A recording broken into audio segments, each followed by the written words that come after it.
Quand un journaliste questionne un musulman, un Palestinien, ou même un Européen pro-palestinien, ou simplement de gauche, sur les massacres commis par le Hamas parmi les civils israéliens, les bébés, les vieilles femmes, etc., la réponse est automatique.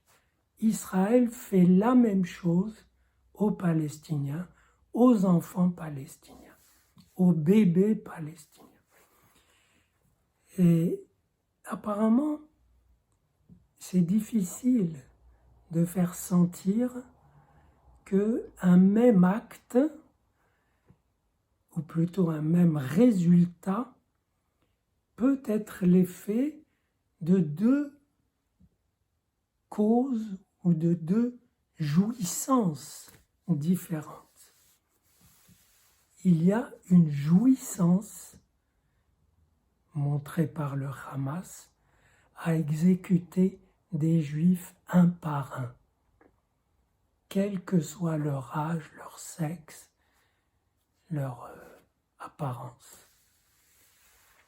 Et de l'autre côté, il y a une mortification, une tristesse des Israéliens à atteindre des civils palestiniens, enfants ou femmes ou vieillards ou adultes simples.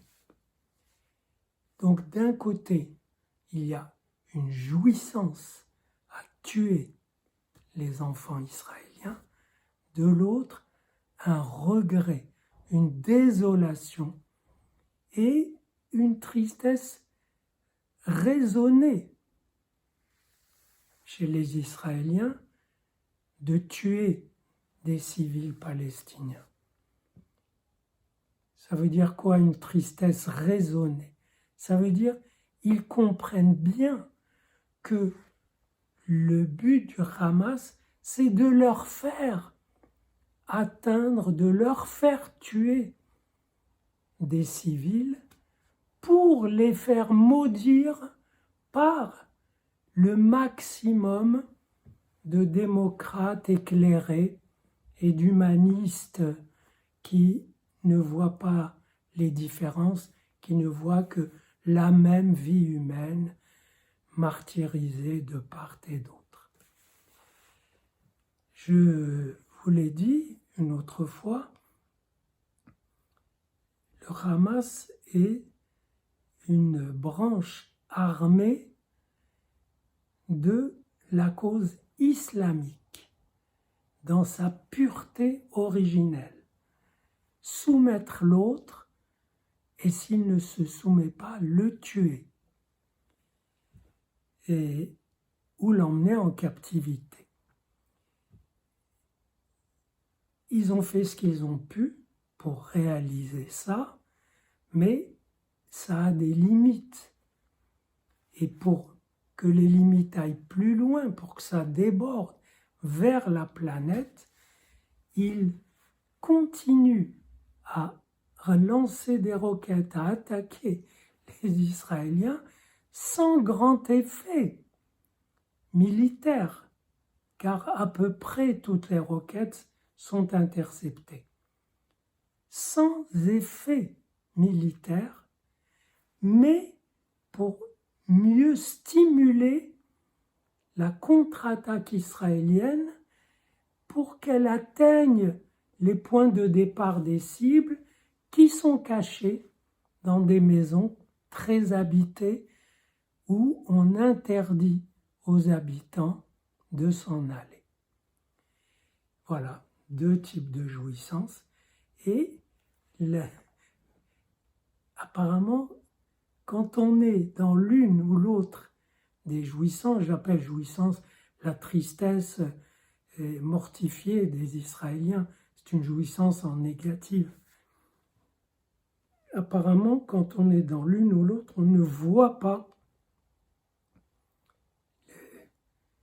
ce qui se passe en face.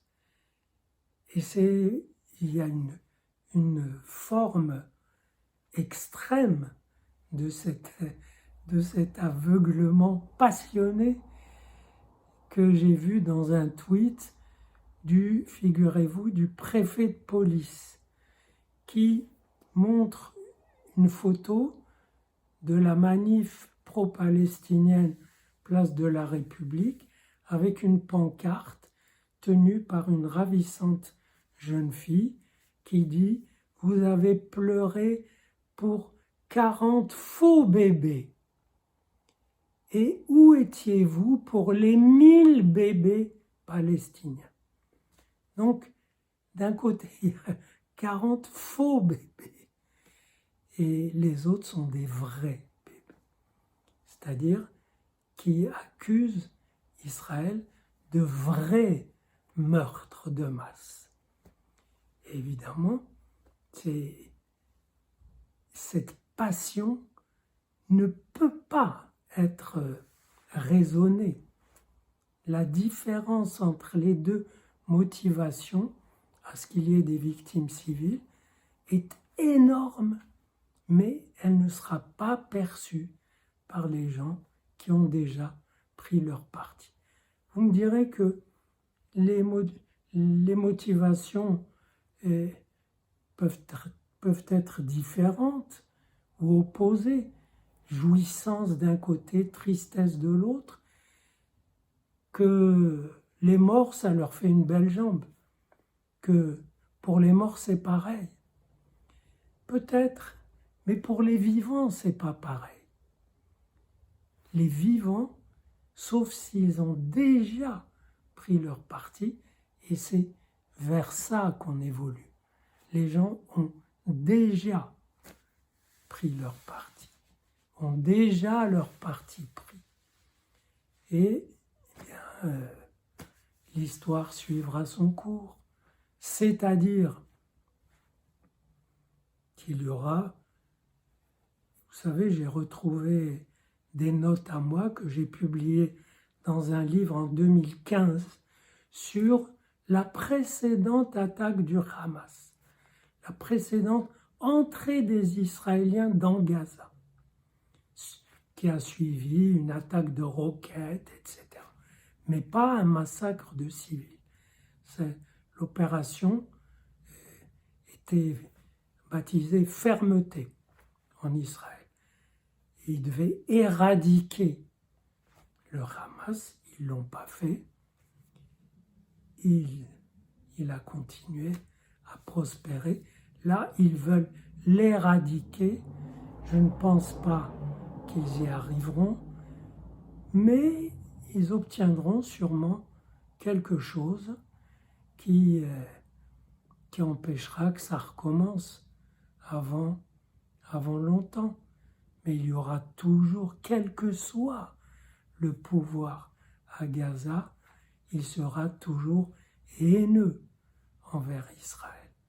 Simplement parce que Israël existe et qu'il n'y a pas d'État palestinien et qu'il n'y en a pas eu, qu'il n'y en a jamais eu. C'est un fait. Ça n'exclut pas d'essayer de le créer si c'est possible, mais il n'y en a jamais eu. Et ils ont d'autres raisons de le haïr. C'est la haine millénaire qui est héritée des fondamentaux coraniques qui pointent le juif comme l'homme à éliminer. Vous savez, il y a un hadith qui dit que le jour du jugement, quand tous les juifs seront morts, il y aura peut-être une âme juive cachée derrière un arbre et il faudra la débusquer pour la tuer. Alors, quant aux raisons de cette haine, je vous en ai dit quelques-unes et on en parlera peut-être une autre fois.